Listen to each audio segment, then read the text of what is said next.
కళ్ళు తిరిగి పడిపోయిన రోహిణికి ఇది రెండో ప్రెగ్నెన్సీ అని చెప్పిన డాక్టర్ అసలు ఇదంతా ఎలా జరిగిందనేది వీడియోని స్కిప్ చేయకుండా చివరి వరకు చూడండి. గుండె నిండా గుడిగంటల సీరియల్లో రాబోయే ఎపిసోడ్స్లో ఏం జరగబోతుందో ముందుగా తెలుసుకోవాలి అనుకుంటే కింద కనిపిస్తున్న హైప్ బటన్ పై క్లిక్ చేసి కామెంట్లో ఎస్ అని టైప్ చేయండి. వీడియోని లైక్ చేసి ఛానల్ని సబ్స్క్రైబ్ చేసుకుని పక్కనే ఉన్న బెల్ సింబల్లో ఆల్ పై క్లిక్ చేయండి. రోహిణి నిజ స్వరూపం ప్రభావతి తెలుసుకోవాలి అని మీరు కూడా కోరుకుంటే కామెంట్లో రోహిణి అని టైప్ చేయండి. ఇంకా మనోజ్ పుట్టినరోజు నాడే కదా అంత పెద్ద గొడవ జరిగింది. ఆ రోజు రాత్రికి అందరూ కూడా సంతోషంగా కలిసి నవ్వుకుంటారు. నవ్వుకున్న తర్వాత ఇంకా ఎవరికి వాళ్ళు గదిలోకి వచ్చేస్తారు. అలా గదిలోకి వచ్చేసిన తర్వాత మనోజ్ అయితే ఆలోచిస్తూ ఉంటాడు. రోహిణి కూడా ఆలోచిస్తూ ఉంటుంది. అయినా సరే నువ్వు ఆ మాట అనడం తప్పు మనోజ్ అనేసరికి సరే అయ్యిందేదో అయిపోయింది, అందుకే రేపు మనం వాళ్ళకి ట్రీట్ ఇద్దామని చెప్పి రోహిణి అంటుంది. ఏం మాట్లాడుతున్నావు రోహిణి? ట్రీట్ ఇవ్వడం అంటే తక్కువ. మనం ఎంతమంది ఉన్నాం? 8 మంది ఉన్నాం. అందరం కలిసి ఒక రెస్టారెంట్కి వెళ్ళినా సుమారు 15,000 అయిపోతాయి అని చెప్పాను. కానీ అవితే అవుతాయి, ఏమవుతుంది?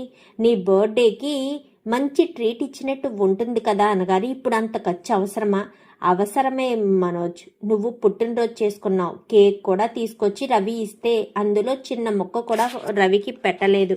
అయినా నువ్వు చాలా స్వార్థంగా ఆలోచిస్తున్నావు మనోజ్. మీ ఫ్యామిలీ మెంబర్స్ని మీ ఫ్యామిలీ మెంబర్స్లా చూడడం లేదు. అలా ఎందుకు ఆలోచిస్తున్నావో నాకు తెలియదు, కానీ అందరూ కలిసి ఉన్నప్పుడు సంతోషంగా ఉండాలని కోరుకోవాలి. రేపు మనం అందరం కూడా సుందరి పెళ్లి కూతురిని చేయడానికి వెళ్తాం కదా. సో ఇంటి దగ్గర ఎవరు ఉండరు. సో మధ్యాహ్నం వరకు అక్కడ ఉండి మధ్యాహ్నం నుంచి బయటకు వెళ్దాం. ఒకవేళ భోజనాలు రంగా బాబాయ్ వాళ్ళ ఇంట్లో ఏర్పాటు చేస్తే నైట్కైనా సరే డిన్నర్కైనా బయటికి వెళ్ళి హ్యాపీగా ఎంజాయ్ చేసొద్దాం. ఎలాగా బాలు కారుంది, మన కారుంది, సరిపోతుంది అని చెప్పనేసరికి అవసరమా అనగానే అవసరమే. రేపు ఉదయం అందరూ రెడీ అయ్యి కిందకి వెళ్తాం కదా, అప్పుడు ఈ విషయం నువ్వే చెప్పాలి విత్ స్మైల్తో, అర్థమవుతుందా అని చెప్పనేసరికి సరే సరే చెప్తాను, నువ్వేం టెన్షన్ పడకు. మనోజ్ గొడవ పడేటట్టు కాదు, బాలు నిన్న ఒక మాట అనేటట్టు కాదు, అర్థమవుతుందా? పదే పదే సిగ్గనిపించట్లేదా? నీకన్నా చిన్నవాడైన బాలుతో మాటలనిపించుకోవడానికి అర్థం చేసుకుని కొంచెం పెద్ద మనిషిలా పెద్దగా ఆలోచించు, అర్థమవుతుందా అని చెప్పనేసరికి సరే అని ఇంక ఇద్దరు కూడా నిద్రపోతారు. మరుసటి రోజు ఉదయాన్నే మీనా అందరికీ కూడా టీలు పెట్టి ఇస్తూ ఉంటుంది. ఒక్కొక్కరుగా రెడీ అయ్యి కిందకు వస్తారు. అందరూ రెడీ అయిపోయారా అని చెప్పాను, కానీ అందరూ రెడీయేనన్నా, వెళ్దాం పదండి అని చెప్పనేసరికి ఒక్క నిమిషం అంటూ మనోజ్ ఆపుతాడు. ఏంట్రా ఏంటి బయలుదేరే ముందు ఒక్క నిమిషం అంటూ ఆపుతున్నావు? నిన్న నా పుట్టినరోజు జరిగింది కదా, నిన్న బాలుగాడికి నాకు ఏదో చిన్న గొడవ అవ్వడంతో ఇంకా పుట్టినరోజు గురించి ఆలోచించలేదు. అందుకే నేను రాత్రంతా ఆలోచించి ఒక నిర్ణయం తీసుకున్నాను. నా పుట్టినరోజు నాడు ట్రీట్ ఇద్దామని. దాని ఉద్దేశంగానే ఇప్పుడు మనం ఎలాగా రంగా మామయ్య ఇంటికి వెళ్తున్నాం. ఒకవేళ పెళ్లి కూతురుని చేశాక మధ్యాహ్నం అక్కడే భోజనాలు అంటే అక్కడే భోజనం చేద్దాం. నైట్కి అందరం కలిసి అటు నుంచి అటో లేకపోతే ఇక్కడికి వచ్చిన తర్వాత రెడీ అయ్యో డిన్నర్కి వెళ్దాం. నా బర్త్డేకి పార్టీ ఇస్తాను. లేదు మా ఆఫ్టర్నూనే అంటే అటు నుంచి అటే వెళ్ళిపోదామని చెప్పనేసరికి ఏంట్రా ఎప్పుడూ లేనిది నువ్వు పార్టీ ఇస్తానంటున్నావు అనగానే ఏమీ లేదు బాలు, అందరూ సంతోషంగా కలిసి కూర్చుని భోజనం చేస్తే సంతోషమే వేరు కదా. ఇక్కడ అనుకో మీనా పాపం కష్టపడి వండుతుంది, మనతో పాటు కలిసి తింటుందా? లాస్ట్లో ఎప్పుడో తింటుంది. అందరూ కలిసి కూర్చోం కదా, అందుకే 8 మంది ఒకే టేబుల్ దగ్గర కూర్చుని చక్కగా మాట్లాడుకుంటూ భోజనం చేద్దాం. చాలా హ్యాపీగా ఉంటుంది. మనోజ్ బర్త్డే కూడా ట్రీట్ ఇచ్చినట్టు ఉంటుందని అని చెప్పనేసరికి ఈ సలహా ఖచ్చితంగా నీదే కదా పార్లలమ్మ అని చెప్పనేసరికి అదేమీ లేదు బాలు, మనోజ్ కూడా చెప్పాడు అనేసరికి నాకు నమ్మబుద్ధి కావడం లేదు అంటూ రవి శృతి అంటారు. సరే వదిలేసేయండి, దాని గురించి ఎందుకు, ట్రీట్కి అయితే వెళ్దాం సరేనా, పదండి అని చెప్పి ఇంకా రోహిణి అనేసరికి అందరూ కూడా నవ్వుకుని బయలుదేరతారు. బయలుదేరి 2 కారులోని బయలుదేరి అక్కడికి వెళ్తారు. వెళ్ళేసరికి ఏంట్రా సత్యం ఇంత ఆలస్యం ఏంటి అనగానే అందరూ రెడీ అవ్వాలి కదరా, ఎవరికి వాళ్ళు వచ్చేయడానికి ఎలా కుదురుతుంది? కుటుంబం అంతా ఒకేసారి వస్తేనే ఆ కుటుంబం అంతా కలిసిమెలిసి ఉన్నట్టు. లేదంటే ఎవరికి వాళ్ళు ఏ జంటకా జంట వస్తే ఒక్కరి తర్వాత ఒకరు వచ్చినట్టుగా ఉంటుంది. ఆ అందమే వేరు అని చెప్పనేసరికి అవునవును నిజమే, సరే వెళ్ళండి అని చెప్పాను. కానీ అందరూ లోపలికి వెళ్ళిపోతారు. సత్యం రంగాతో ఉండిపోయి బయట అటు ఇటు తిరుగుతూ ఉంటాడు.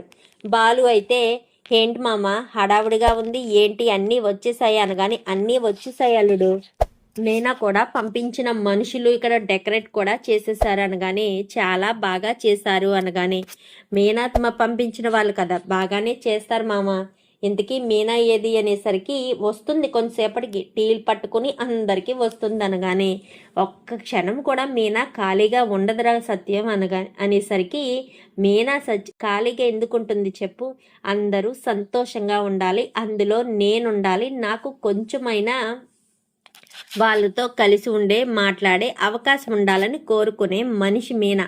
అలాంటి మీనా ఖాళీగా కూర్చుని ఉండే మనిషే కాదు.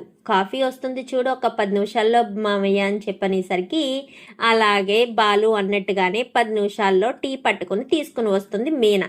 తీసుకొచ్చేసరికి నేను చెప్పానా మీనా వస్తుంది అని చెప్పాను. కానీ అవునరా నువ్వు చెప్పింది 100% కరెక్టే అని చెప్పి రంగాయిత్ అంటాడు. ఇంకా ఇద్దరు మాట్లాడుకున్న తర్వాత సరేనని ఇంకా అంతా కూడా సంతోషంగా ఉంటారు. కాఫీ తీసుకోండి బాబాయ్ అనగానే టీ తీసుకుని అందరూ తాగుతూ ఉంటారు. ఇంకా లోపల వాళ్ళకి అందరికీ కూడా ఇస్తారు. పిన్ని టిఫిన్లు ఏం చేయాలి అనగానే టిఫిన్లు ఏమి వద్దమ్మ మీనా, ఇక్కడికి వచ్చిన తర్వాత కూడా ఎవరికి శ్రమ పెట్టదలుచుకోలేదు, మీ బాబాయ్ అన్నీ బయట పురమాయించారు, ఒక అరగంటలో వచ్చేస్తాయి, ఇంత పొద్దుటే ఎవరు తినరు కదా అని కొంచెం ఆలస్యంగానే తీసుకురమ్మని చెప్పాను అనగానే సరే పిన్ని, ఇంతకీ సుందరి లేచిందా అనగానే లేవడం ఏంటమ్మా తెల్లవారుజామునే లేచింది, రెడీ అయి కూర్చుంది, మీరు వెళ్ళి కొంచెం తనకి స్నానాలు అవి చేంజ్ చేస్తే అనేసరికి అవును ముహూర్తానికి కూర్చోబెట్టి నలుగది పెట్టాలి కదా, ఎన్ని గంటలకి కూర్చోబెడతామని చెప్పాము అనగానే 11 గంటలకని చెప్పాం కదా అనేసరికి సరే సుందరి అనుకుంటూ వచ్చేసరికి ఏంటక్క రెడీ అయ్యావా అనగానే రెడీ అయ్యాను అనేసరికి బయటికి తీసుకొచ్చి ఒక 5 ముత్తైదువులతో వీళ్ళు ఉంటారు కదా వీళ్ళంతా నలుగు పెట్టి కామాక్షితో కలిపి 5 అవుతారు, నలుగు పెట్టి ఇంకా తల స్నానం చేసి రెడీ అయ్యి తలస్నానం చేశాక రోహిణి వీళ్ళంతా కూడా రెడీ చేస్తారు. రెడీ చేసిన తర్వాత చక్కగా రెడీ అయిన తర్వాత బయట పందిర్లోకి తీసుకొచ్చి అందరూ జోడాలు ముందు కామాక్షి వాళ్ళు సత్యం వాళ్ళు వరుసగా ఒక్కొక్కరు వీళ్ళే ఉన్నారు కదా 5 ఇలా 5 కూడా అక్షంతలు వేసి ఆశీర్వదిస్తారు. ఈ లోపు బయట వాళ్ళు వస్తారు. మీనా కావాల్సినవి చూసుకుంటుంది, శృతి ఇటు రోహిణి ఎవరికి వాళ్ళు హడావిడిగా ఏదో ఒక పని చేస్తూనే ఉంటారు.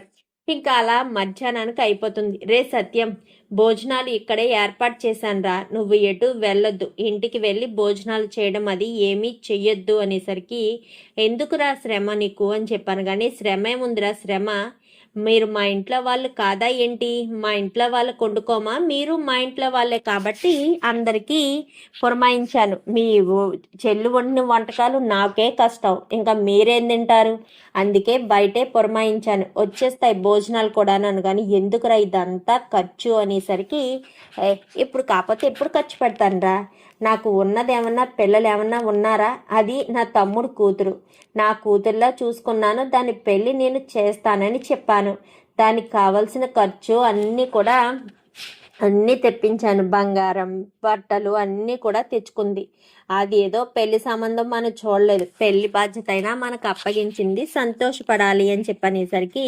సర్లేరా వాళ్ళు సంతోషంగా ఉంటేనే కదా మనకు కావాల్సింది, ఇప్పుడు నువ్వు ఒక సంబంధం చూసినా తను సంతోషంగా లేకపోతే నువ్వు బాధపడవా, ఇప్పుడు తను చూసుకున్న సంబంధంతో తను హ్యాపీగా ఉందనుకో సంతోషపడవా, అంతే పిల్లల సంతోషానికి ముంచి మనకి ఏమీ అవసరం లేదు. మా రవిగాడు ప్రేమించి పెళ్లి చేసుకోలేదా, ఇప్పుడు ఎంత సంతోషంగా ఉంటారో అని చెప్పాను. కానీ అవును నిజమే నువ్వు చెప్పింది కూడా కరెక్టే అని ఇద్దరు కూడా నవ్వుకుంటారు. మధ్యాహ్నం భోజనాలు అయిపోతాయి. అయిపోయిన తర్వాత అందరికీ కూడా బ్లౌజ్ పీసెస్ ఇస్తారు, శారీస్ పెడుతుంది, అందరికీ కూడా చీరలే పెడుతుంది. ఏంటొదినా ఇవి అని చెప్పి ప్రభావతి అడిగేసరికి మీ అన్నయ్యే అందరికీ బట్టలు పెట్టాల్సిందే, సత్యం కుటుంబం అంటే నా కుటుంబం, కుటుంబంలో వాళ్ళందరికీ బట్టలు పెట్టాలి అని చెప్పారు, అందుకే అందరికీ బట్టలు తీసుకున్నాను.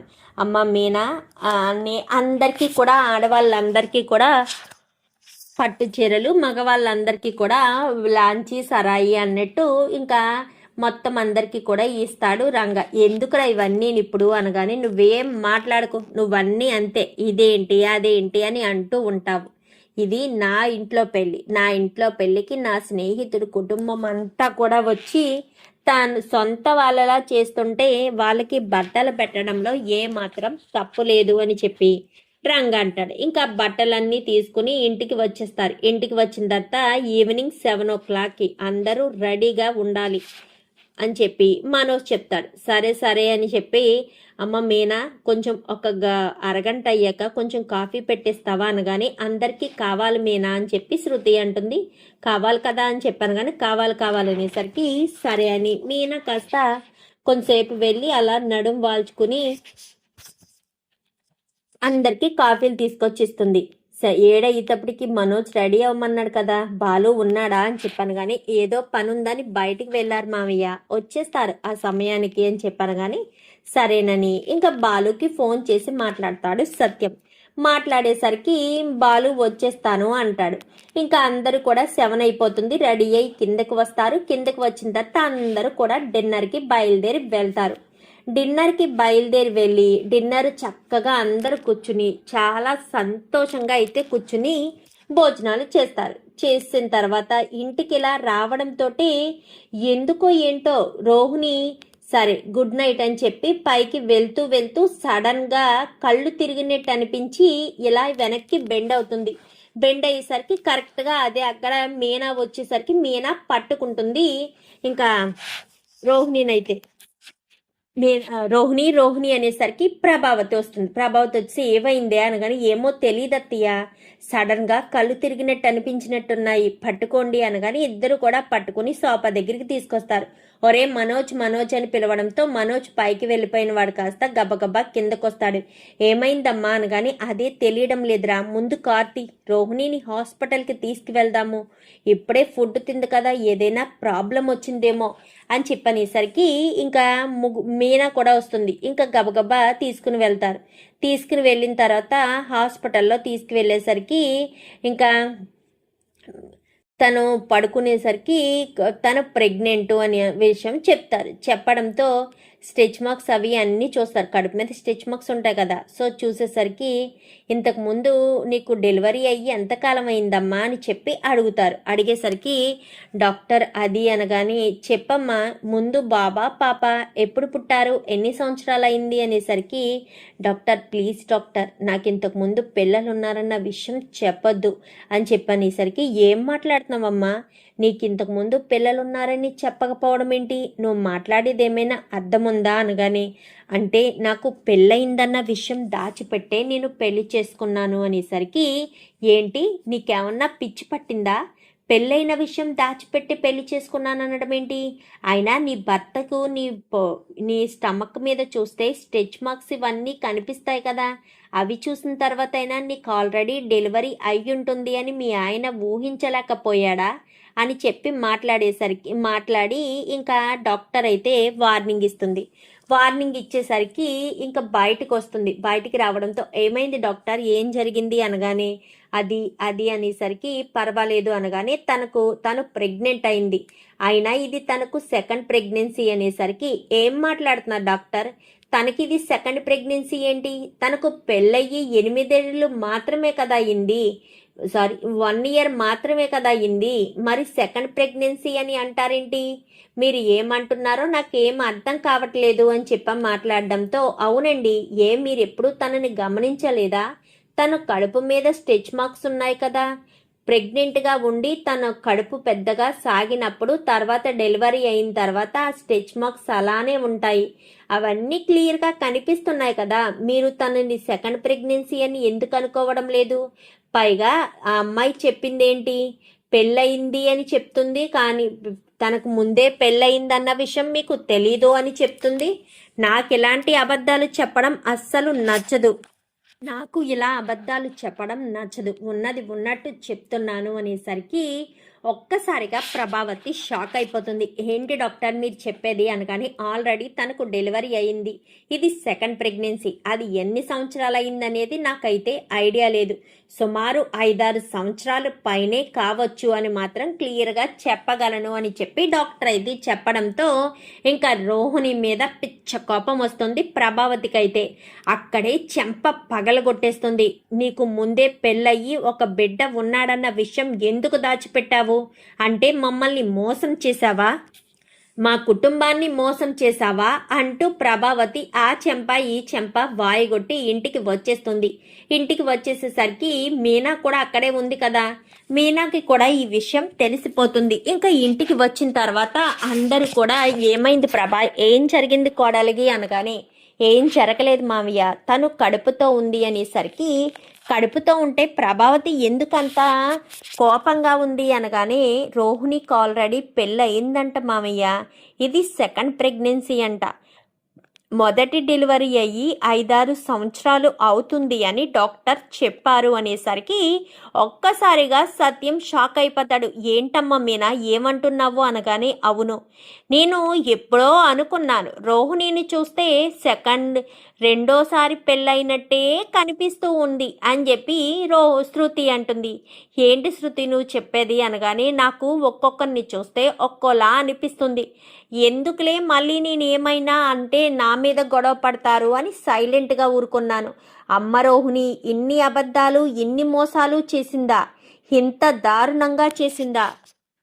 తనకు ఆల్రెడీ పెళ్లి జరిగి ఆ పెళ్లి విషయం దాచిపెట్టి ఎంత మోసం చేస్తుందని కలలో కూడా అనుకోలేదు అని చెప్పి ఇంకా శృతి అనేసరికి ఈలోపు ఇంట్లో వాళ్ళంతా కూడా వచ్చేస్తారు. రోహిణి కూడా వచ్చేస్తుంది. రోహిణి కూడా వచ్చేసేసరికి ఇంకా మనోజ్ కూడా ఏం మాట్లాడు, ఎందుకంటే మనోజ్ కూడా తెలిసిపోతుంది ఆ విషయం. సో మనోజ్ కూడా కూర్చునేసరికి ఎక్కడికే వస్తున్నావు అంటూ మనోజే ఆపుతాడు. అది కాదు మనోజ్ అనగానే, నీకు ఆల్రెడీ పెళ్ళయిందన్న విషయం, ఒక బిడ్డ ఉంది అన్న విషయం నా దగ్గర ఎందుకు దాచిపెట్టావు? ప్రతి విషయం నీకు చెప్తాను కదా, ప్రతి విషయంలో నీకు నేను సపోర్ట్గా ఉంటాను కదా, మరి అలాంటి తప్పుడు ఈ విషయం ఎందుకు దాచిపెట్టావు అనగాని, ఏంట్రా పిచ్చోడా, తను దాచిపెట్టిందని ఫీల్ అవుతున్నావు, తను దాచిపెట్టకపోతే నీకు నిజం చెప్తే ఏం చేస్తావు?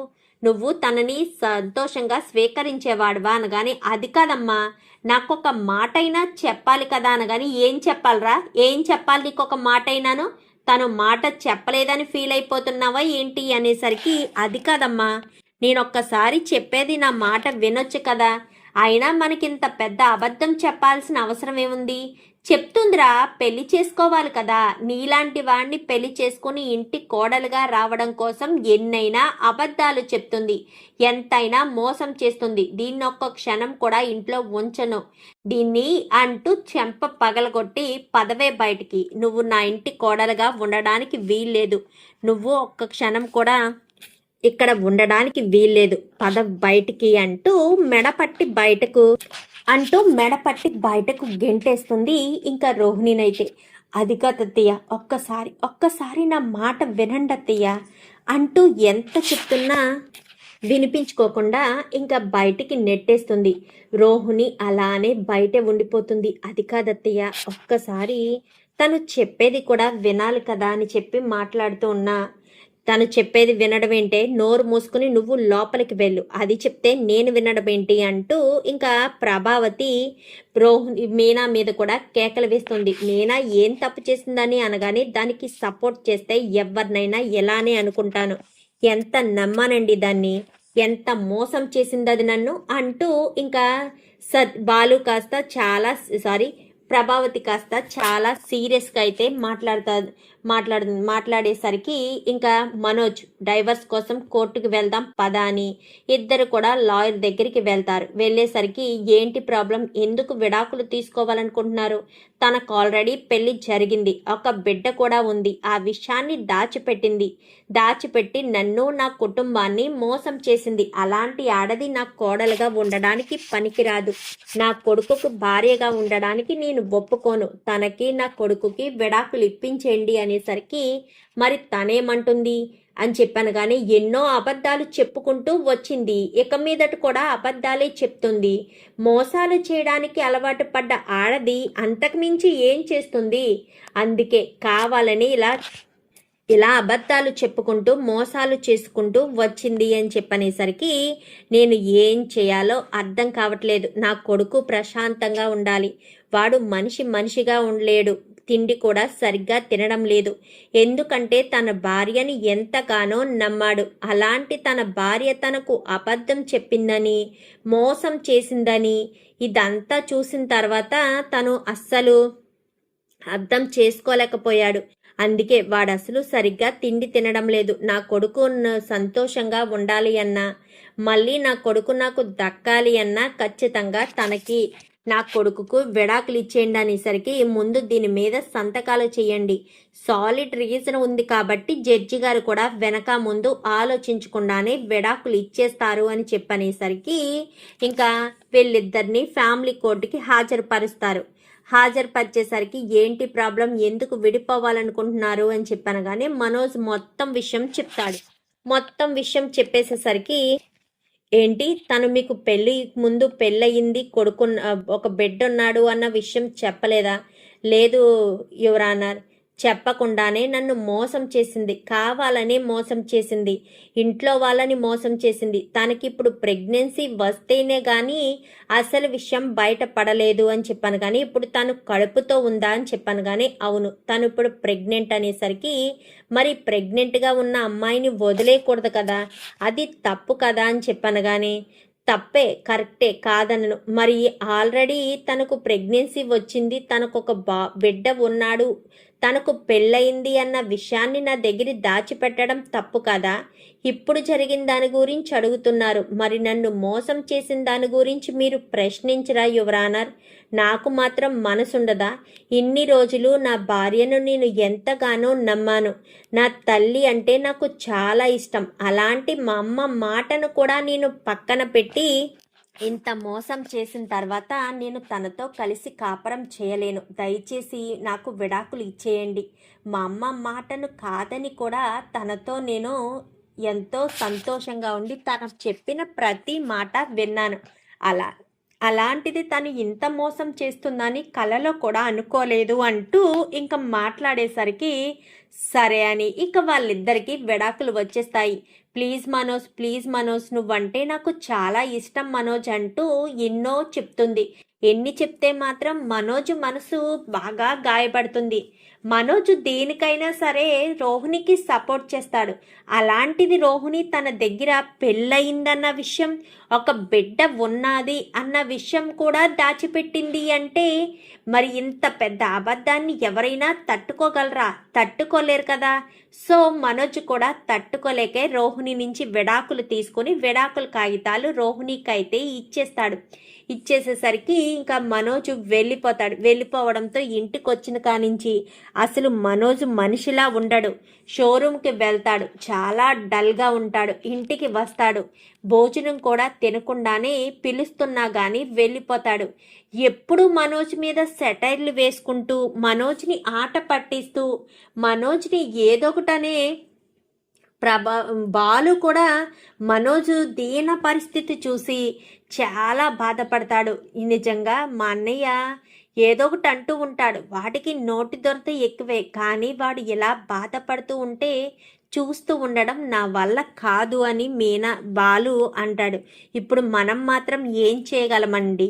వాళ్ళిద్దరికీ డైవర్స్ అయిపోయాయి, అయినా వాళ్ళిద్దరూ కలిసి ఉండలేరు. మనోజు రోహిణిని ఎంతగానో నమ్మాడు, కానీ రోహిణి ఇంతలా మోసం చేస్తుందని కలలో కూడా అనుకోలేదు అని చెప్పి ఇంకా బాలు మీనాతో చెప్పి బాధపడుతూ ఉంటాడు. ఎవరికి వాళ్ళు బాధపడుతూనే ఉంటారు. కానీ ఎవరు పడ్డ బాధ ఏమైనా కానీ మనోజు ప్రభావతి పడ్డ బాధ ముందు చిన్నవే కదా. చూద్దాం మరి రాబోయే ఎపిసోడ్స్లో ఇలాగే రోహిణి నిజ స్వరూపం బయట పడాలి అని మీరు కూడా కోరుకుంటే కామెంట్లో ఎస్ అని టైప్ చేయండి. Thank you for watching.